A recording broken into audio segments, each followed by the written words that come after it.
Marching into town, so the beginning is them like far away, then the middle is performing in the town, and then the end is they leave. Yes, I agree. It's this programmatic depiction of you hear them coming, right? And then they're here, and then you hear them walking away. So we should be kind of into portrayal, yes? What would you say is, for me, everything about this movement is capital C character, right? And that's what I'd like to work with you on, is bringing out the character of this movement a little bit more. It's very accurate right now, but I think it can be perhaps a little more embracing of the style. So how would you describe the character? Not anything yet, because they're still coming in. But by the time they get into town, they're just raising all types of heck all throughout until they leave. No. Yes, I agree. Absolutely. It's corny sometimes, right? Yes, it's rambunctious sometimes. It's what do they call us, right? What are some of the nicknames that they call us? Bassoons. Clown. Clown orchestra, and we can say it. I'll say it. I'll make you say it, the farting bedpost, right? And we've got all sorts of, you've never heard farting bedpost? Oh. Harpy fart log. We've got all sorts of bassoon corniness going on in this piece, right? If you're going to play the bassoon, and if you're going to play in a bassoon ensemble, it's going to be corny. And there were times that this was a little bit like a string quartet, right? And I was like, where's the cheese? I want this to be cheesy, right? So I want to bring out some of that. Where can we find that musically, right? Where can we speak about tangibles? How about let's just take this beginning section. I see you've written in rehearsal letters, thank you. That's very generous. In this first, like, beginning to A, you have A written in. How can we find the humor or the character, I should say, instead with this? Really bringing out the grace notes. Yeah. And there's a lot of random accents. Yes. Yes. And just awkward articulations in general. Yes. Okay, good. Yes. So now we need to, if we were doing it before at a 3, we need to do it, and a 10 is, let's say, tasteless. Can you be like right on the edge of a 7.9? And can the grace notes be really quick? That's one thing I'd say is, in general, I want them quick, my personal taste.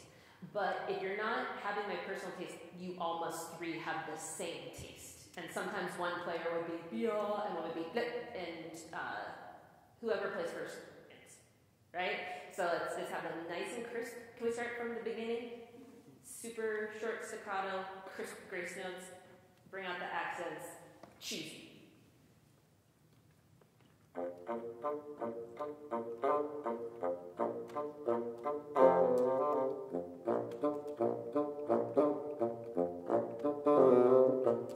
Yes, that sounded in stereo to me.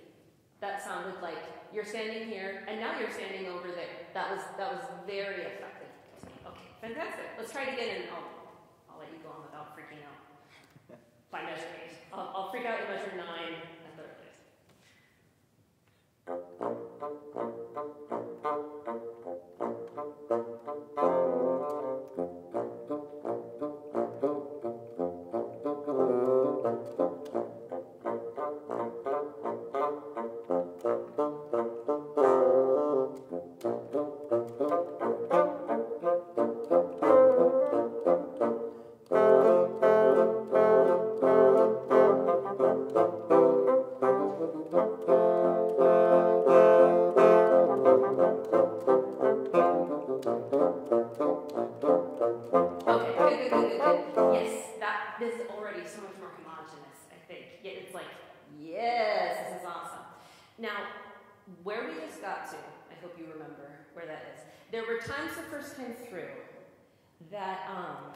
Do you all listen to popular music ever? No, Dr. Feather Marshall, never. I never listen to popular music ever. Right? Do you listen to rap ever? Or are you familiar with this idea of rap? Yes. Have you ever heard the rapper Eminem? And he raps at the front of the beat, really at the front of the beat. He's up here, at the front of the beat, right here. It's not rushing, but it's really at the front of the beat. You feel like he's almost coming over the edge of the beat. It's right here. And then there's like Snoop Dogg, and he's on the back of the beat. And it almost drags, but he's right back here. And it's not quite drag. You were Eminemming some of the passages here because I suspect the grace notes were kind of scooping out a fraction from the next beat. Bum, bum, brim, bum, brim, bum, brim, bum, bum. Not to that, I'm exaggerating, but a hair of it. And can we, where we just stopped, can we think Snoop Dogg and not Eminem? Bum, bum, bum, bum, bum, bum, bum, bum, bum. Like you said, low key. We are still in the low-key section. We're getting closer, right? Around the time the octave pops up, I think you can tell they're closer, but we're still low-key. Do you know where we stopped? Yeah. Mm-hmm. Yep. Can we start there? Snoop Dogg. Yep. Pick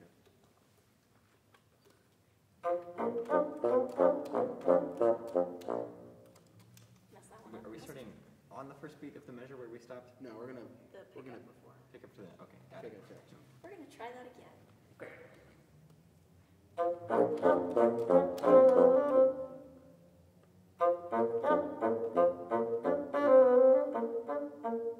So maybe Yeah, we no, don't we're know. lost. Maybe it's how about the phrase before? Ta ta ti ta ti da da da ding bum bum bum bum. Yes. Do you know where that is? Quarters. Yeah. The all quarters. No. Okay. Right there.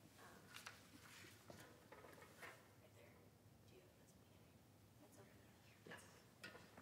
We good? All good? Yeah, we got it. Cool. Let's start there then. Good.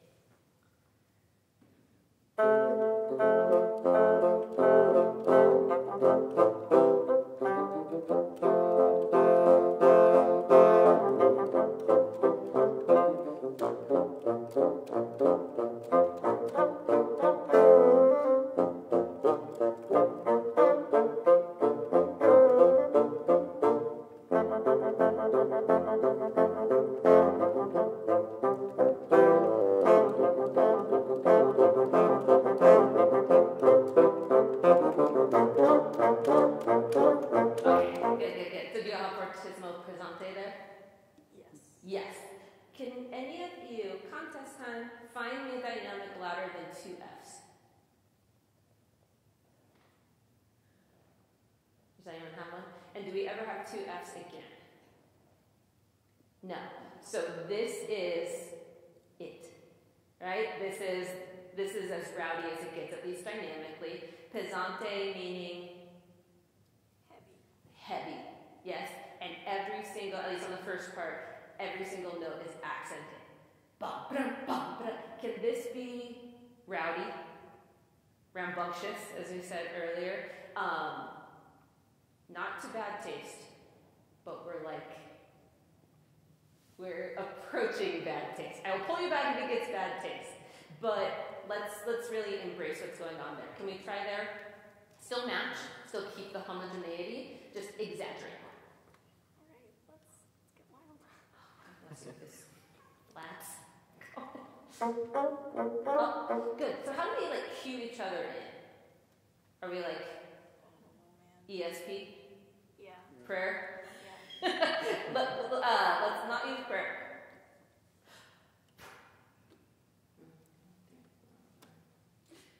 So you could do a big beat, like 3, and at a faster tempo, that might be better. Right? And we have this nice baton, right? Maybe, and I always like to kind of look at my collaborators, make sure we're on the same tempo page. Let's try that.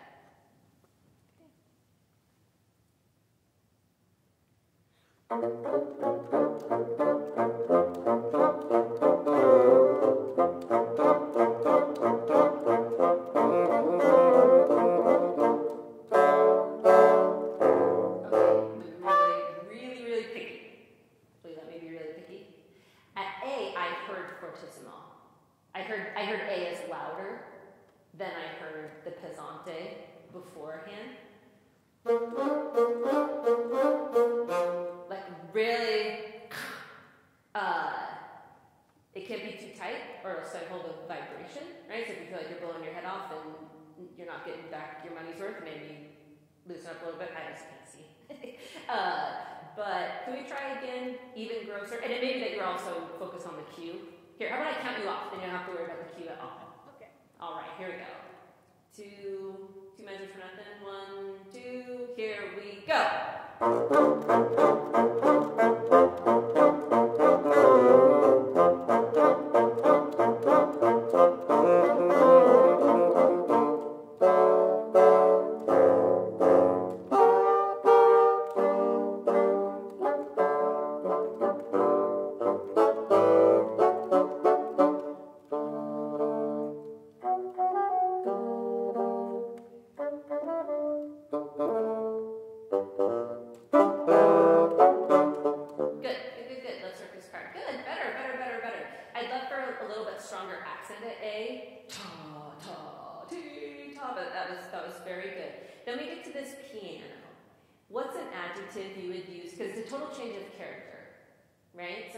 Describe what the character becomes once we get to this piano. Intense and serious, like building up. Do we agree? You don't have to agree. You don't have to agree. That's what rehearsing and that type of stuff is for. But that's perfectly fine answer. And for the record, I heard it. Is that collectively the character that we want to portray there? I don't not agree. Okay, that's In good. my mind, it's just very marching band-like. It's just like either like really loud or really soft. Could I put emotion on the table? Something to just try. Could it be flirty there? Especially your line.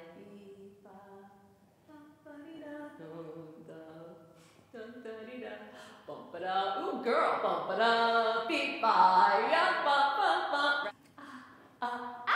Right? Could it be?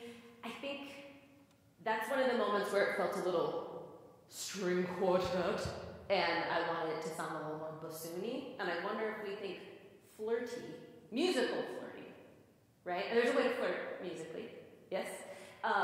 Could we try that there? What if we started right at A, and total shift, and right?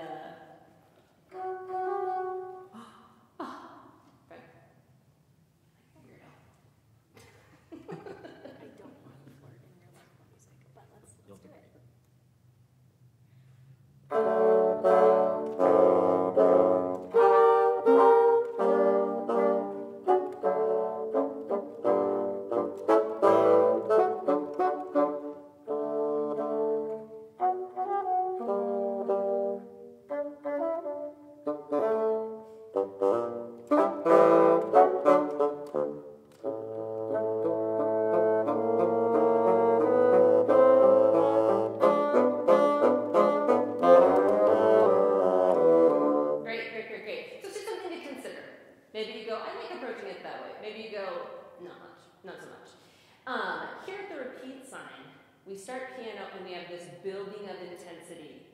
To this sforzando thing I said, could we maybe be a little gross about?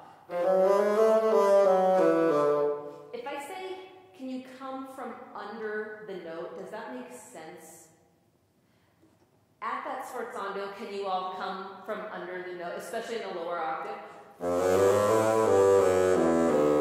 That should be one of those like farting bedpost parts, and this building up builds to that. It's like a little kid who like can't wait to go see the Turkish band that's coming, right? They're here! Can we start from the repeat, building up to that, and come from under the sound at the sforzando? You guys started off this time.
Can that be kind of like a joke if you're teasing somebody?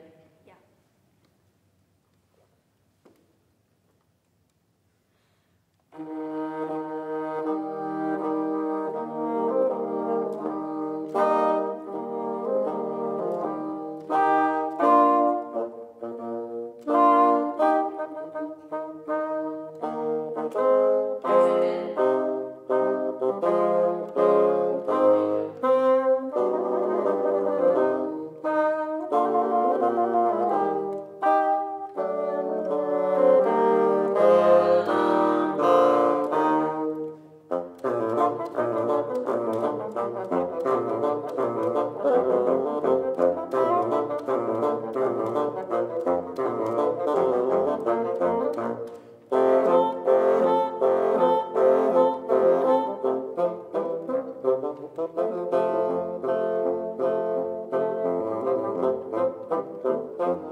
exaggerate the character when you can. If it's a group of bassoons, probably something should be funny.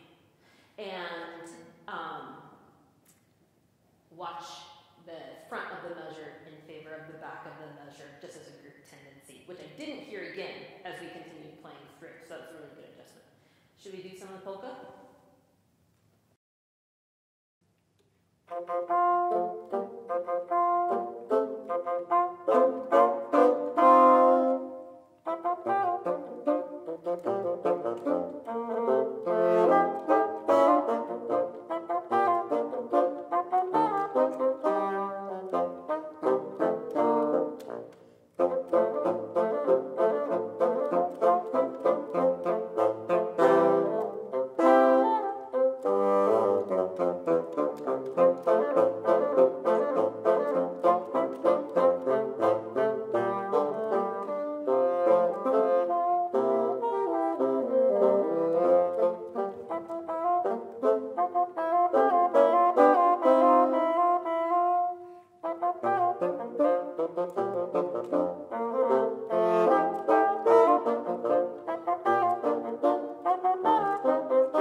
In this movement, and kind of what you want to bring out and exaggerate.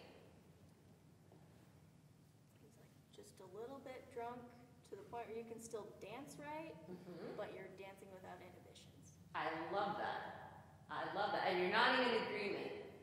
So yeah, I like that. Totally agree. Yes, I like that too. And I think we could use that as a guide for one of my big comments, which is all these ways that you're taking time. Could they be more exaggerated? Could he almost fall down a little more? Could it, whoa, buddy, right? Could that be a little bit more? And specifically, dynamically, could the swells be bigger? In general, could the group concept of forte be bigger? So that these swells and anything that needs to kind of come out, and then the piano's can be more delicate. Could we start, well, even let's take just this very beginning, before the fermata. It surprised me that Weissenborn had you go all the way back to the beginning. In fact, I spent a substantial amount of time confirming that you weren't supposed to go back to the repeat, because this seems like such a pulling open of the stage curtain, right?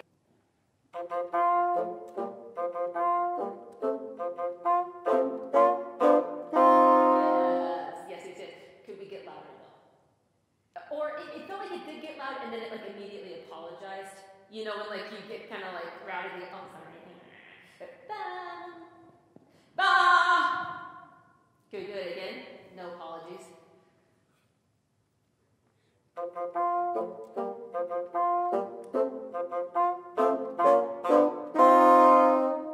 Now let's go from there, this idea of exaggerating. And if it's me playing first, I might pull back on those 16ths just a little, this bit.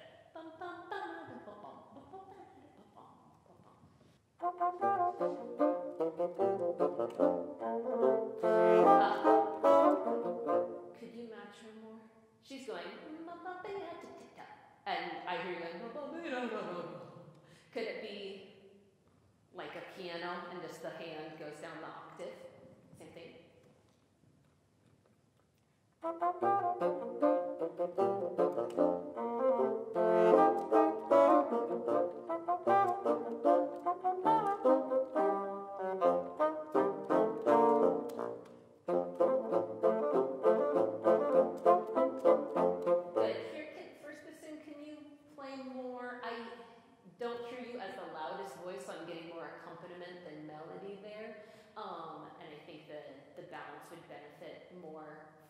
First bassoon there.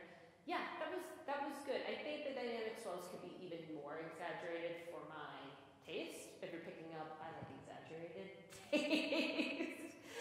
Could we go from the Zeimlich schnell?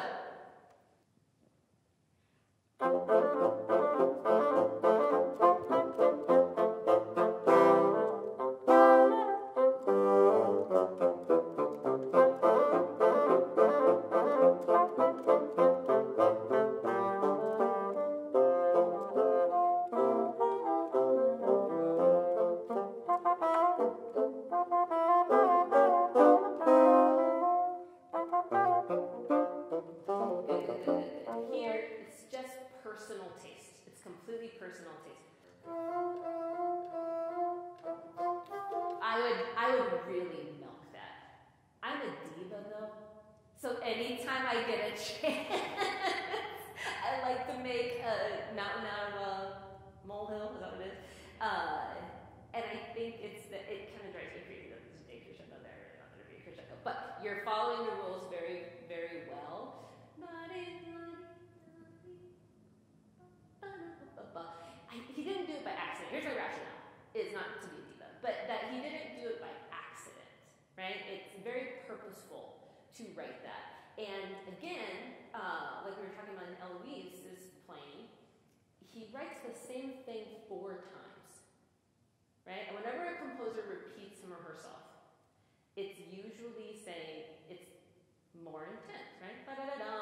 The more it gains significance the more time you hear it. And so I think the best thing we can do as interpreters at that point is to say to the composer, I got you. And you really want to exaggerate this 2-note half step, and I'm going to milk it for you.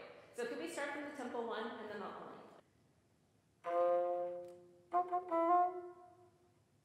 Do we leave out that first quarter of them? You guys just... No, we just forgot to do it. You're good. Yep. Okay.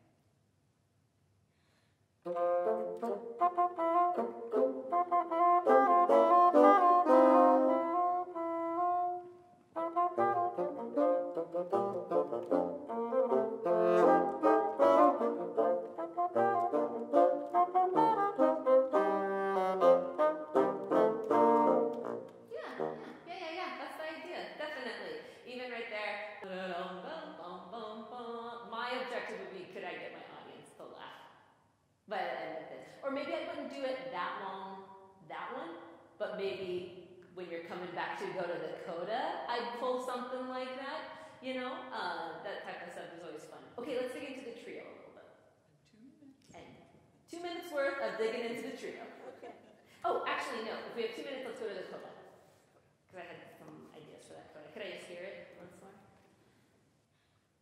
What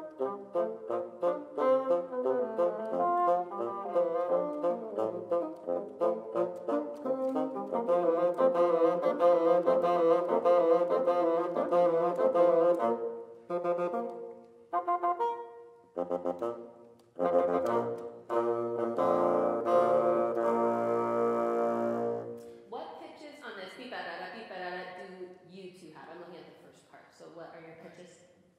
First, I don't know what you have. Second has B flats and A's. B flats and A's? F's and E's. Naturals? Yes. So all three can cook. Kind of maybe think about growing it in groups of two. Beep-a-da-da-da-da-da-da-da-da. You hit the gas every two. Let's try that.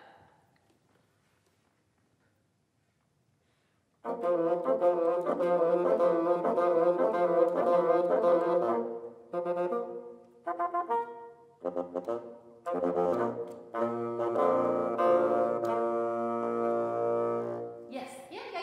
Really nice job. So basically, when you're like, yeah, this is ready, and then you have those couple extra weeks of rehearsals and coachings where you're like, what do I do? That's where I have the most fun.